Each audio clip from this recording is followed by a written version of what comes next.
Hello everybody, welcome back to my booktube channel, and today we're going to be talking about Queen of Air and Darkness by Cassandra Clare. Finally, after a year long, am I right? Okay, so this is the third and final book in the Dark Artifices trilogy, so if you have not read Lady Midnight first and then Lord of Shadows, you might want to skedaddle, skirt your ear, and pick up those books because we're about to get into the spoilers, so peace. If you have not read the book. Okay, so we open up with a book, and it's super depressing because we pick up right where we left off, which is when Annabelle killed Robert and Livy, and also when Emma shattered the moral sword. So then Emma's like running to get to Julian because he's holding Livy, and then they're like, "Give us Cortana." And so she has to give him Cortana to go see Julian, which obviously she does because Julian's important. When she gets there, Livy is dying, and then we see Alec with Robert, and it's so amazing because they had a terrible relationship at the beginning of City of Bones, but now it's been beautiful, and it's just so sad. And also because Robert was the only one who could help Julian and Emma, that was really upsetting. And then because Robert was the Inquisitor, then they replaced the Inquisitor, and they do it with Horace Dearborn, the most annoying man of all time. You think Zara's bad, but Horace is worse. He has a plan, a scheme to manipulate all of society like that, and it's crazy. It's just so bad. He's "Oh, we must register all downworlders." So it's hello, have you not heard of the Holocaust? This is not a good idea. I think Cassandra Clare made a really good statement of showing how we as people need to be kind to everyone, or how we as people need to help other people and not be xenophobic. So now because Livy's dead, Julian is I don't know what to do. Emma can't love me because of the curse, and my sister is dead. So he goes to Magnus, who's already sick, and is take away my emotions. And so then his emotions are stripped away by Magnus. And then I realized the most amazing thing of all mankind. There are pictures in this book. Well, look at it. It's so magnificent. There are pictures sprinkled all throughout this beautiful baby, and it's so good. Like this one, which is cool. It's really cool. Okay, we get to the funeral. Everyone's in white. There are white banners and streamers everywhere. And people were really rude at the funeral. They're "Oh my god, look at the blackthorns." And Zara's laughing, and it's dude, it's a freaking funeral. Their sister just died. What's wrong with you? How mean do you have to be laugh at someone who's mourning their lost sister, their lost dad? That's just not cool. And then Horace gave an inflammatory speech. He's "This is why the downworlders need to be controlled, and this is why we have to go throughout my plan to cleanse the world and do our mission." And it's dude, this is not the time nor the place to talk about your goals and your ambition and your mission to make Shadowhunters great again. But then we look over at the Lightwood family, and Jason Clary are not there. They're not there because they're in a mission ferry, which you find out about later kind of went south. During the funeral, Ty crawls up the pyre to get to Livy, and he takes the locket, but no one knows that except for Kit. Julian follows, and everyone's "Oh my god, what is going on?" So then Julian has to bring him down, and that happens. And everyone's "This is not what we as Shadowhunters do. We don't do that." And it's just come on, let him grieve. But obviously Ty was not grieving. Ty was planning to bring her back from the dead, which didn't go well with Lady Midnight. So why would we try that again? It just doesn't seem to make sense. It's a bad idea. So now going back to how sick Magnus is, the curse has progressed to all the warlocks except for Tessa. Tessa also has some angel blood in her, so that's what has cured her. But also she's pregnant, so woohoo. But then Jim also tells Emma, "Yo, watch out for Kit because the fairies want to kill him. The riders want to kill Kit, and Emma is supposed to take this ring and crush it whenever she needs Tessa's help." So then they decide to send everyone back, send all their siblings back with Aline and Helen, because Aline's gonna run the institute, and that's gonna be great. So then we get to Julian and Emma have been summoned to see Horace. So Dearborn brings him into his office, and he's "You guys are disgusting. I know all about you because Robert put this in my journal that you guys are in love." And I'm "Oh my god, I'm so sad Robert is dead, but this was not the place to put this information." You probably shouldn't have said that Julian and Emma were in love and you're private journals in case something like this happened. I mean, not saying you would died, but like in case like some like sneaky Tom came in and was like rummaging through your stuff. Like that obviously does not seem very secure. But I guess Shadowhunters don't trust the World Wide Web or like functionary locking systems or like their self or like technology in general. And Dearborn is like, you must go to the land of Fairy and get the black book back. You must get the black book back and bring in Annabelle and life will happen. And they give them one of the little time necklaces so that they don't lose time in Fairy.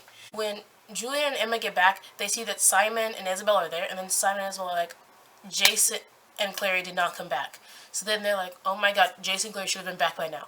So like, when I read this, I'm like freaking out. I'm like, this better not be Clary envisioning that she's dead, because I'm not here for that, okay? Because it'll destroy Jace. Even though Clary's not my favorite, I don't want her to die. The Sholomance, where Diego has hid Kieran. The evil cohort finds Kieran and like is gonna take you to the Hallow Place, and like which is like a pond that like makes you like feel all your emotions. So then they do that, and like he feels like all the pain, and like on his back like he gets like even the whips when like Emma was whipped because of like his actions. And like it was just so harsh, because then Samantha Larksphere also falls in the Hollow Place, and Kieran actually gets her out. And then they're like screaming at him, don't touch her. I was like, fine, let her stay in there. Which then contributed to their plan, because they used Samantha. The cohort used Samantha to repel their xenophobia and bad tactics. And jump back to Julian and Emma. They have just gone into Fairy, and they're walking, and Julian is secretly leading them to the Seelie Court, even though they're supposed to be going to the Unseelie Court. So Emma doesn't even know this, but while they're walking, they realize that Dane Larksphere, brother of Samantha, is following them and trying to kill him, because Dane is so stupid that he tells them that he's been assigned to kill them. So then Julian kills Dane, and we're like, wow, so you just killing people now? Like, is that what happens when you lose your emotions? Like, it was shocking. Because the plan was for the cohort, for Dane to kill Julian and Emma, and then for them to blame the fair folk for killing Julian and Emma, when in fact it was them the entire time. It's like, they do this trick a lot. Like, I'll kill this person and blame it on someone else. So that was crazy. And so then we revealed that Dearborn also wants to get rid of all the Downwarders and Indrid. So you know how like all like the blight, like the blight that's like ruining the earth, and like the steelays and the swords don't work, like the angelic ones don't work, and their runes don't work. He's like, you know what? Let's spread that and get rid of all the Downworlders. And I was like, why can't you just let them live, okay? Why can't you just let them be in peace? Flash back to the Sholomance, and Kieran and Diego and Diego's friends, whose names leave me, were in the library like, okay, it's time to escape. And then Kieran channels the inner fairy prince he is and summons his horse. That was like, Kieran, why didn't you do this before? Like, why didn't you do this before Diego even took you to the Sholomance? Because if you did that, then Diego and his friends would not have been imprisoned. Back to Julian and Emma. And like, they're in the Seelie Court, and then Julian's like, I have black book for you. Here! Costco or FedEx or whatever has made a copy for your convenience. And the Seelie Queen's like, nah, psych. I'm gonna go get this for my son. And at that point, we're all like, Sebastian Lovechild. Cassandra Clare knew what she was doing when she put that scene in City of Heavenly Fire. Like, there was a purpose. And we have the Sebastian Seelie Queen Lovechild. And he's causing the blight. So like, yeah, something is wrong with this family. They're causing a lot of destruction. Because Julian gave her the black book, she was like, you know what? It's funny now, but like the only way to break the Parabate bond is impossible now, because Emma broke the Mortal Sword, and the Mortal Sword, if you cut through the Parabate rune in like the City of Bones, then all Parabate runes will fade from existence. Oh. Oh. So like obviously they don't have that option anymore. Back to what's happening in Alicante, and Horace has used the Larksphere kids to cause an insight, and Diana's watching. So like he says, oh, Samantha got into a fight with the fairies, and look, now she has no mind. Because she's in a messed up state in the pool. And boom, Dane has been murdered by a fairy, when in actuality, it was Julian. And then, boom, he brings in Diego and his friends. He won't even let them talk because they have the silent runes of the Silent Brothers, which is incredibly rude, which is incredibly inhumane to just take away someone's freedom to speak for themselves. Like, just because you don't have the mortal sword doesn't mean they shouldn't be heard. But he didn't want them to be heard because he didn't want them to tell the truth. He's a mastermind, an evil mastermind. Kieran has taken his horse to the Blackthorn's place in LA, and then he fills everyone in, and then everyone's like, okay, we have to save Emma and Julian. So then Christina, Mark, and Kieran are like, let's go to Ferry! And they wait for Diego's brother, Jamie, to bring the time travel piece that can also, like, transport you, like, immediately into place and out of place. That's like an heirloom. That heirloom necklace, that's what they get. So then they go into Ferry and they get into Kieran's brother's, like, revel or revival or whatever you want to call it, mishap. And then Mark is just like, let me drink this juice. And I was like, you don't drink anything in Ferry. What have you not learned? You don't drink anything in Ferry. So he drinks that. He's unconscious, obviously. And so they have to, like, carry him. But then they get captured. But then Christina's like, let me use my necklace. So, like, Luke used his little hand thingy in Sea of Monsters and just disappeared. So she disappears to Kieran's other brother, who's good, while Mark and Kieran are captured.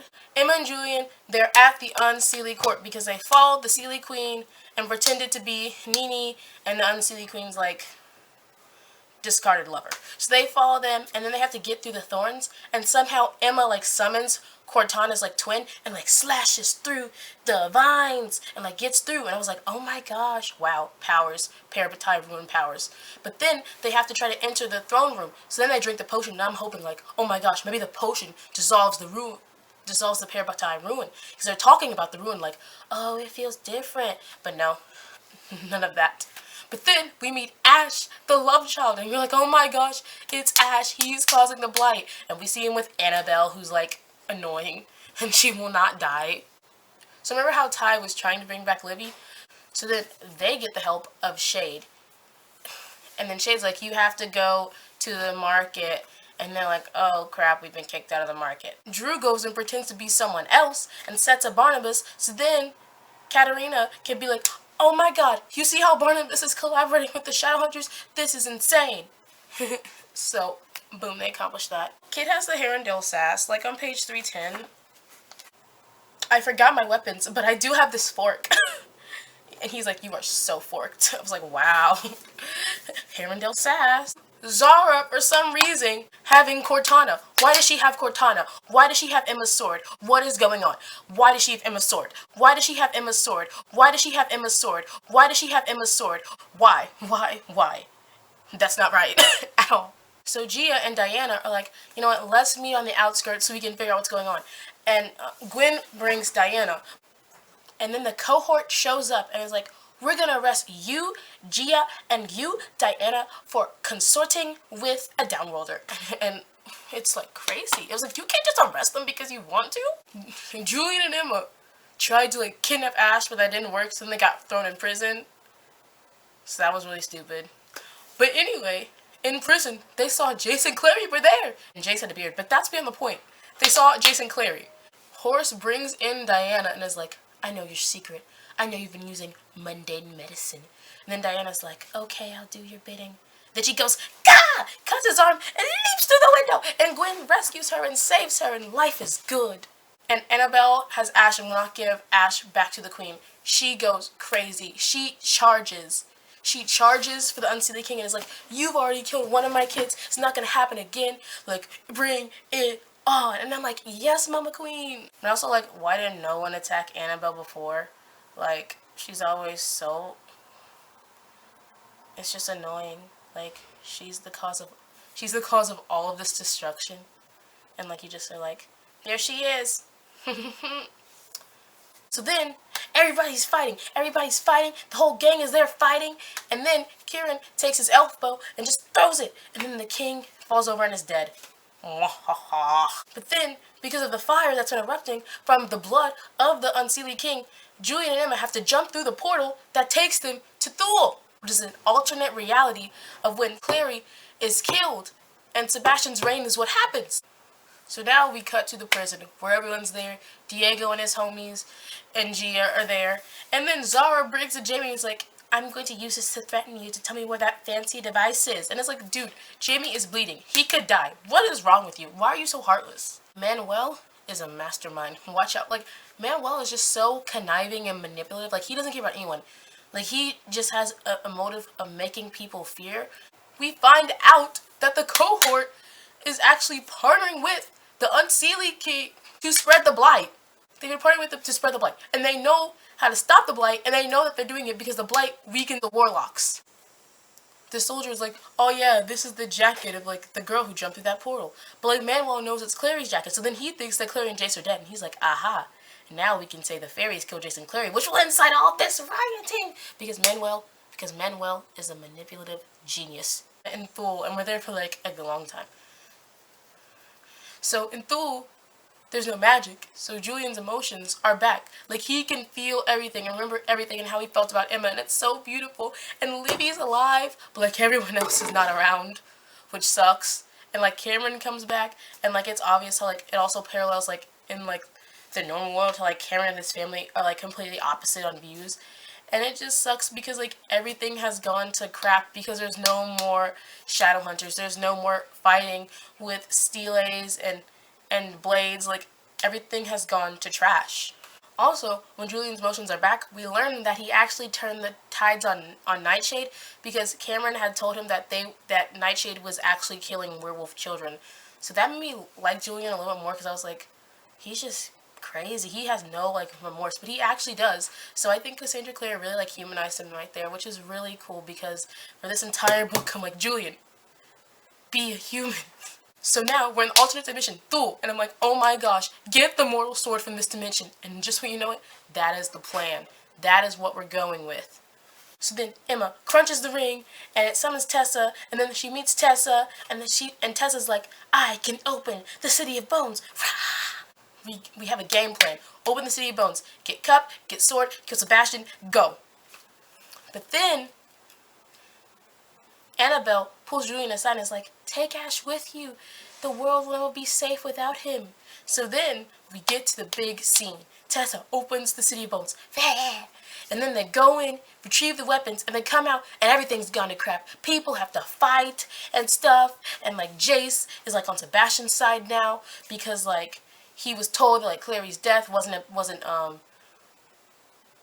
Sebastian's fault. So, like, everyone's, like, fighting to the death. And then finally, Emma kills Sebastian for this dimension. And then Julian kills Annabelle. And everything's like, yes! But then they finally jump through the portal like they should have because the portal was about to close because they're so stupid. And it's so sad because Thule Tessa had to die to, like, save Thule. And it was so sad. Also, Tessa tells us important information on how Lake Lynn can neutralize the blight. And Lake Lynn can cure all the warlocks. So when they get back, oh hell yeah, they're gonna get all that water from Lake Lynn. And so at that point, I'm like, let's just storm the glaive now. But they don't do that at all. And so then we even find out that Zara and Manuel and Horace in their little mini scheme mansion thing where we're looking from Manuel's point of view, that they know that the warlocks are being poisoned and they know how to stop the warlocks from being poisoned, which is so mean. Like, you're gonna let the people that help you the most die because you're anti-downworlder? Like, that is so stupid. Like, not smart at all. Because, like, you're gonna need them. How are you supposed to make a portal without the warlocks? Okay, Clary can't be there every time you meet her. But then we pan, and then Annabelle's there. I was like, oh my gosh, can she just not die? Like, is that part of, like, the ritual? Finally, Mark, Christina, and Kieran have become a throuple. Shipped it. When Julian and Emma return, they tell everyone the story, and then they ask Kieran, and Kieran asks Gwen, and the Wild Hunt gathers up, grabs all of the water from Lake Lynn, and starts distributing it to warlocks everywhere. And I'm like, wow. Look at how working together accomplishes so many goals. I was so happy. But then, Zara had the audacity to show up at the Institute with Cortana and challenge Emma. And Emma was like, I could take you. But then she was like, I can't take her because then Horace will know. And then, like, our plans will be ruined. So, like, she lets Zara get away.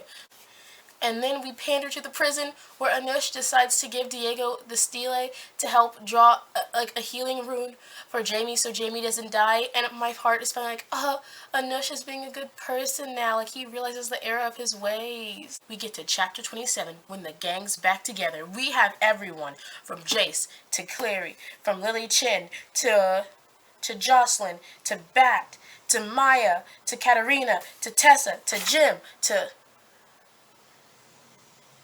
John Cartwright, to Magnus, to Alec, to Mars, to Helen, to Kadir, to Christina's mom. Like, the gang is back together and we're ready for war. Bum, bum. Well, they use swords, so slice, slice. And Julian is trying to convince people to, like, get on his side, to go against the cohort. And then the people that are there are like, but Jason and Clary are dead. And then Jason and Clary are like, actually, we're not. And they walk down the church like, we're alive. And everyone's like, oh my gosh, they're alive. Then we decide to call it Livia's watch, and then we have this banner that Julian has painted, and it's got Livy's locket, and it's got all the symbols of the Downworlders united together with the sword of the Shadowhunter, and I'm like, this is unity. This is glorious. There's this one person, Oscar Lindquist, who was also at the meeting, and it turned out to be Annabelle, which turned out to be the demon, using the blood to pretend to be Oscar Lindquist. Before the plan happens, Emma notices that the black lines are on her arm. She realizes that the curse of the Parabatai is spreading through them because Magnus removed the curse after he drank the water because he felt better. And I was like, oh my gosh, the curse is gonna happen. And then in the tent, we finally, because in Thule, Diana had told Emma and Julian about her being transgender, and so they didn't know about it. So then when they came back, they finally asked Diana about it in the tent, and they said, if you're open to it, tell us what happened.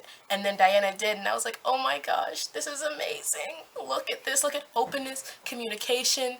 Like, it was just so, and acceptance. Like, that was so amazing to see. Ah, it warmed my heart. So then we cut to, it's night. Emma is in the City of Bones, and she's going to attempt to cut the Parabatai rune with the mortal sword. But then Julian's like, can you not? Like, you have to trust me. Like, we have to be our strongest. Like, Parabatais have to be their strongest for this battle tomorrow. So then, like, they don't cut the rune. And I'm like, oh, good decision. So then we come to the meeting. We come to where Horus and the new Unseelie King, Kieran's brother, are going to meet in the fields and reach a peaceful agreement. So then Zara's there with Cortana. Emma and Julian walk out with, like, their back with, you know, Alec. And they're like, you need to stop lying. And then Horse is like, arrest them. And then Zara's like, with pleasure. And she tries to take her sword. But then Emma's like, nah, that is my sword. And she's like, nah, that's my sword. And she summons it back. Like, she, like, says, Akio sword. And it just pops into her hand. I was like, yes, Parabatai ruin done something right. We find out that Shade was Ragnar. Oh my god, Ragnar's alive. Yes. Yes. Ragnar is alive. What? Yes, for Ragnar is alive. What? We find out that Kit is the descendant of the first heir that Kieran's dad, the previous Unseelie King, killed because it was a girl. He's like the descendant. And so then, when the riders of Menham come to kill him, and Emma's there, Kit is like, fairy magic, take me, and all the horses of the riders disappear. And I'm like, oh my god, he has magic powers. Everyone's fighting. Kieran is like trying to get to his brother to like fight him, to like summon him. But then Zara almost kills Emma. And then Julian's like, oh my god, Emma, my love of my life. And he's like, oh my god, Emma, the love of my life. And then the curse happens. They turn into real Nephilim, and they have like no remorse. They're like Horus, kill. Demon, kill. Someone else, kill. Emma swats Jace, and I'm like, oh my god, is Jace dead? But he's not. So, because if Emma had killed Jace, I would not have been able to forgive her like at all. So Drew and Tivy, they link up with the rest of the Blackthorns, and they walk over to Emma and Julian, and they remind them of how amazing and loving they are. And then Christina joins in, and Kieran joins in, and Diana joins in, and everyone joins in. It's like, you guys are amazing. And then they like revert back to their mortal form, and then they like pass out. Boop. Also, we find out G is ill. Don't know what that is. Don't like it though. Next. So then Emma and Julian wake up, and their Parabatai runes have disappeared, and the Silent Brothers have gone into their psyche and seen that it looks like as if their Parabatai rune had never been there. So they can finally be a couple. Woo! Victory! Gemma! Or Emilian! But I don't really like that one. So Gemma!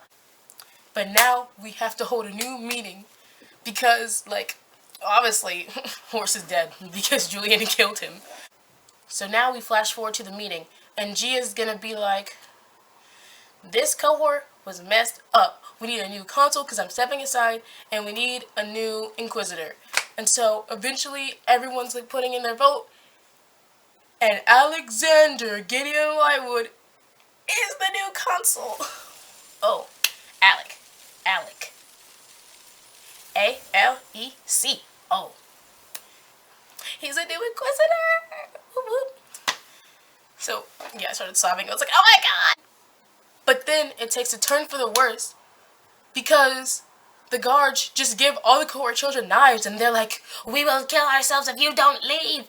And so then they leave. Like, the majority of the Shadowhunters leave Alicante, and then Alicante gets blocked off forever. Like, for as far as we know, they can't get back into Alicante, and Alicante can't get out to them. So it was like being forced out of like everything you've ever known. Like, how are you supposed to like have like a cult? Like, they don't even know. Like the Shadowhunters that left, like they don't even know where their new like center is gonna be, because like their center was Alicante. Now they have to like build it, and they're gonna build it in New York.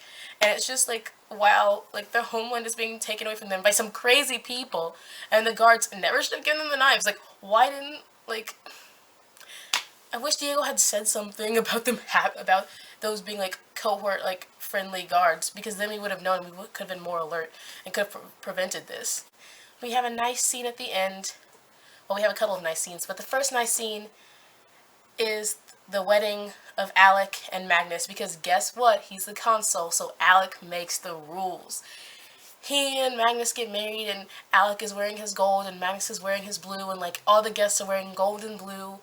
And it's so beautiful to see all of their friends together finally have peace and harmony and joy. And Alec and Magnus finally get the happy ending they've been wanting. And then we cut to Julian and Emma. They're finally having their happy ending. And then the epilogue. James and Clary are engaged. Woo! Finally. The OG couple is getting married. But before we end, at the last scene, we see that Thule Jace is alive, and he's brought Ash with him. And he takes Ash to the Seelie Queen and is like, I shall give you your son if you give me Clary. Dun, dun, dun! So I don't know what's gonna happen next. Okay, guys, thank you so much. I know this was really long, but this is a really long book. It's like 900 pages. So, thanks for waiting for me. I know it's been a while but this is a great book. I love it so much. See you next time on the flip side. Bye!